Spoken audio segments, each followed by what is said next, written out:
Selamat pagi, saya Ahmad Muzamil. Saya Ruyana. Ini dia Ruang Publik. Kami segenap keluarga besar Ruang Publik mengucapkan bela sungkawa yang sedalam-dalamnya terhadap korban bencana alam yang terjadi di beberapa daerah. Semoga keadaan lekas pulih kembali. Pada pagi ini kami membahas mengenai polemik vaksinasi COVID-19 di Indonesia. Terhitung pada tanggal 13 Januari, pemerintah mewajibkan kepada seluruh masyarakat untuk melakukan vaksin. Vaksin COVID yang digunakan oleh pemerintah pusat yaitu Sinovac yang terbuat dari perusahaan China. Adapun unsur yang pertama adalah virus yang sudah dimatikan, yang kedua ada aluminium hidroksida yang berfungsi sebagai meningkatkan kemampuan vaksin untuk melawan virus, yang ketiga ada larutan fosfat sebagai stabilizer. Berikut adalah grafik mengenai hasil riset yang telah kami peroleh.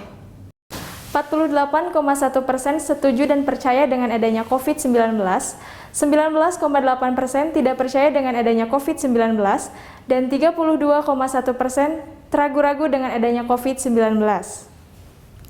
29,2% setuju dengan diwajibkannya vaksin di Indonesia, 40,6% tidak setuju dengan diwajibkannya vaksinasi di Indonesia, dan 30,2% ragu-ragu dengan diwajibkannya vaksin di Indonesia. 32,1% sudah siap melakukan vaksin, 34% tidak siap melakukan vaksin, dan 34% ragu-ragu dengan melakukannya vaksin. 37,7% selalu mematuhi protokol kesehatan, 17% tidak selalu mematuhi protokol kesehatan, dan 45,3% ragu-ragu mematuhi protokol kesehatan. Berikut beberapa cuplikan dari masyarakat mengenai vaksinasi COVID-19 di Indonesia. Kalau menurut Bapak sendiri, Bapak sih nggak terlalu setuju ya, nggak terlalu. Alasannya apa? Kembali lagi ke luar negeri. Kalau di luar negeri kan vaksin banyak yang ditolak. Kalau Bapak lihat di televisi nasional itu banyak pro kontranya. Ya menurut Bapak sih nggak terlalu setuju. Kalau masih ada ragu-ragu lah. Kalau vaksin setuju-setuju aja kalau vaksin, karena mungkin ini salah satunya buat biar di Indonesia kayak dulu lagi lah gitu. Kalau menurut saya sih saya setuju dengan adanya vaksin, karena di Indonesia sekarang yang masyarakat yang positif corona cukup banyak, hampir 1 juta. Jadi menurut saya sekarang Indonesia membutuhkan vaksin agar masyarakat Indonesia tidak bertambah yang positifnya. Sepertinya saya akan bersedia untuk melakukan vaksin, karena jika semua tidak mau, maka siapa lagi dan kapan lagi pandemi ini akan berakhir? Kalau sekarang ini belum, karena masih banyak berita yang simpang siur. Terimanya atau tidak? Ya tentu saya menerima, karena saya juga nggak mau ikut terpapar virus corona. Mau nolak dulu, mau kejelasan yang dalam dulu, terlebih dalamnya dulu. Tapi nolak, kalau iya menolak. Nggak terlalu ya, nggak terlalu mau. Ya, di sini sudah ada perwakilan dari aktivis masyarakat. Selamat pagi Pak Getse. Selamat pagi Mbak. Ada juga perwakilan dari mahasiswa. Selamat pagi Kak Akmal. Pagi Kang Jamil.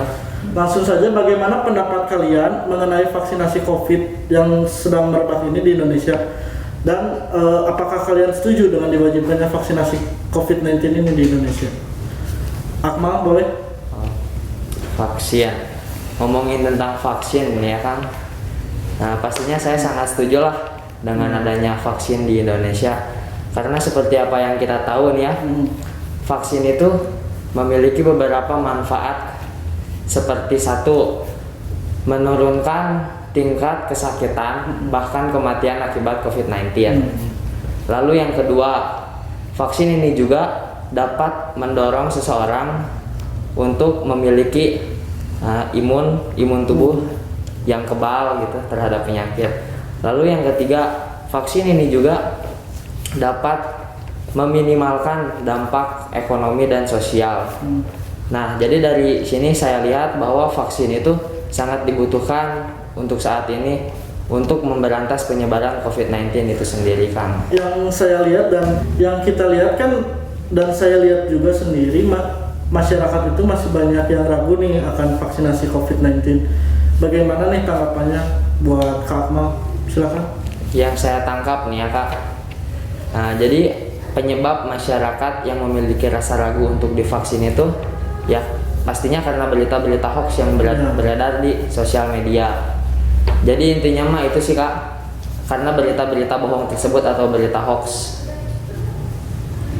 Baik, bagaimana menurut Mbak Getsa sendiri? Ya baik, terima kasih Mbak Ana atas pertanyaannya. Saya setuju dengan adanya vaksin tersebut. Namun saya tidak setuju jika diwajibkan bagi seluruh masyarakat Indonesia.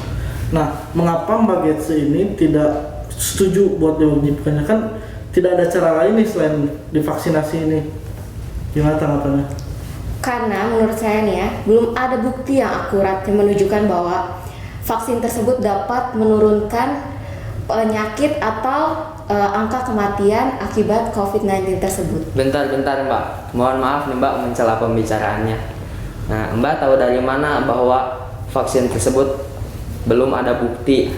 Padahal vaksin tersebut sudah teruji secara klinis loh Mbak. Loh, sudah jelas Mas, banyak berita yang beredar di sosial media bahwa salah satu dari sekian banyak orang yang terpilih melakukan vaksin pertama kali dengan Presiden Republik Indonesia, beliau terkena COVID-19. Jadi dari situ terbukti dong bahwa vaksin tersebut tidak efektif untuk menyembuhkan penyakit COVID-19 tersebut. Berarti tidak usah diwajibkan dong. Baik, tadi kita sudah mendengar jawaban dari Kak Akmal dan Mbak Getsa. Dapat kita simpulkan bahwa dari Saudara Akmal setuju dengan adanya vaksin di Indonesia karena banyak manfaat yang menguntungkan seluruh masyarakat. Kemudian kita juga sudah dengar dari jawaban Mbak Getsa, Saudara Getsa setuju dengan adanya vaksin, namun tidak setuju jika diwajibkan vaksin karena belum ada bukti yang menyatakan dengan jelas bahwa vaksin ini merupakan kunci untuk menanggulangi virus COVID-19. Baik, terima kasih kepada Mbak Getsa dan Kak Akmal untuk hadir di ruang publik pada pagi hari ini.